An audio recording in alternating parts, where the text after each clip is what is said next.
Hi, I'm Dr. Heather Hirsch and welcome back to my YouTube channel. In this week's video, I want to talk all about the use of postmenopausal hormone therapy in perimenopause. Yeah, what does it mean if you're using postmenopausal estrogen and postmenopausal progesterone while you're still having periods? This is something that at my private telemedicine practice, the Health by Heather Hirsch MD Collaborative, we're open in 30 states and counting. We do every single day because we truly know that the use of postmenopausal hormone therapy is extraordinarily effective during perimenopause for many, many reasons. First being that there's two separate medications, an estrogen and a progesterone, and actually sometimes a third, which is testosterone, and we want to stack those, which we can do very easily in perimenopause, and because they are postmenopausal doses, so they're lower than your traditional birth control pill.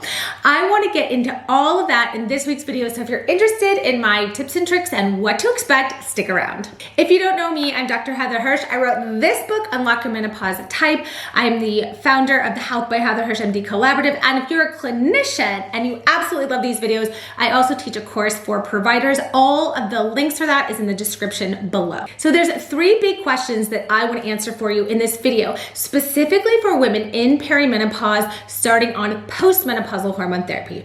The first is, what will this do to my bleeding, or what will this do to my periods?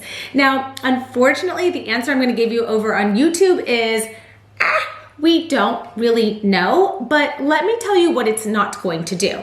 A lot of women will ask me, if I use postmenopausal hormone therapy, will that stop my bleeding? And the answer, unfortunately, is no. It won't stop your bleeding, although there is one way you can do that by using a progesterone-releasing IUD in perimenopause. I've got a great video on that here if that's something that interests you. But just using a postmenopausal estrogen or a postmenopausal progesterone will not stop you from bleeding. The reason is that these doses are too low, so they won't stop that hypothalamic pituitary ovarian axis, or that HPA axis. A birth control pill will stop that and stop your bleeding. Postmenopausal hormone therapy will not. Now, when we're doing postmenopausal hormones in women who are still bleeding, it depends on how much you're bleeding. Now, if you're bleeding fairly regularly still, let's say you're every 28 to 32 days, sometimes patients tell me it's a little bit lighter, it's a little bit shorter, sometimes I skip a few days, it used to be like clockwork, then the use of postmenopausal hormone therapy might not change your bleeding at all. If it makes it heavier, then that could be a sign that the estrogen dose is too high or the progesterone is too low, and adjustments can be made.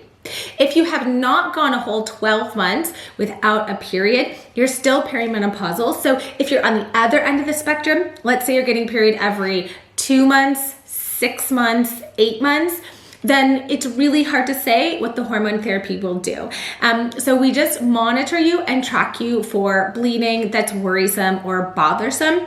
But if you're not postmenopausal, it's not considered postmenopausal bleeding. This leads me to the second big question that women always ask me when they're taking hormone therapy, which is, will this change the time at which I go through menopause? That's actually question number 2. Now, this is actually a very interesting question, and I don't think that we have enough research to actually know the real answer.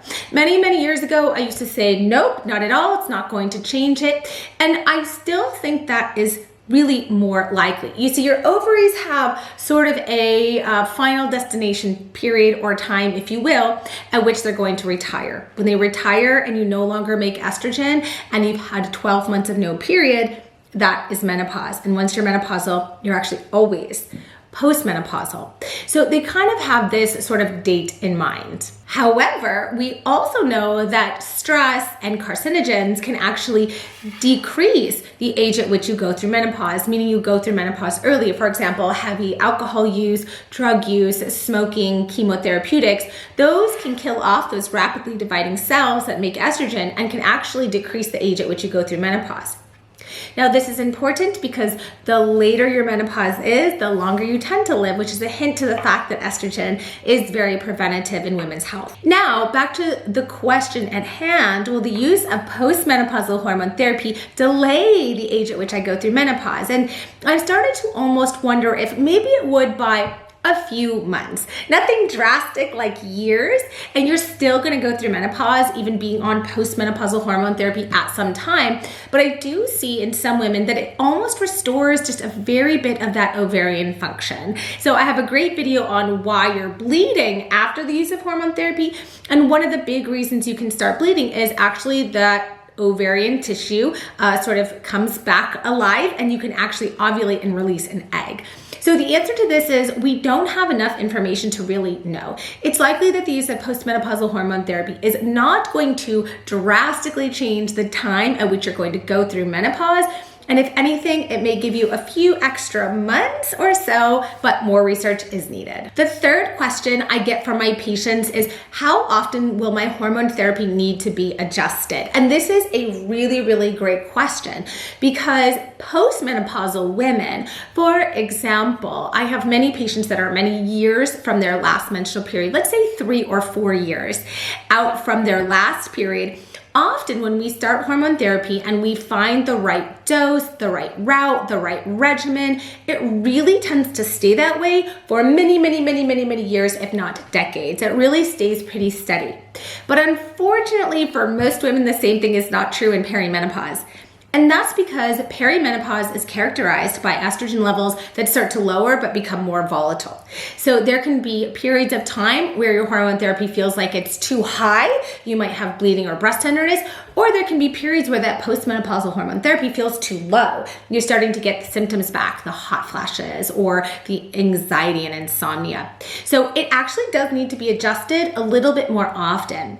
I routinely like to see my patients every 10 to 12 weeks until they get on a route and a dose that seems to work fairly well. And then I always see my patients every 4 to 6 months because things change. I also really like to encourage and teach my patients to be proactive, to learn how to sort of make some of those adjustments at home. And many of my patients actually over time learn how to make those adjustments safely on their own. But I do like to see my perimenopausal patients on a much more frequent basis, because absolutely the dose and the route and what they need can absolutely change. You may have so many more questions about perimenopause, and I tell my patients all the time, truthfully, perimenopausal management can be much harder for many reasons than postmenopausal hormone therapy management. Postmenopausally, you don't make any hormones anymore. We're gonna add a little bit on and they're gonna stay really steady. But perimenopause is such a different beast. We're still fighting your own body's production of some of those hormones that are very volatile and unpredictable. But trust me, it can be done.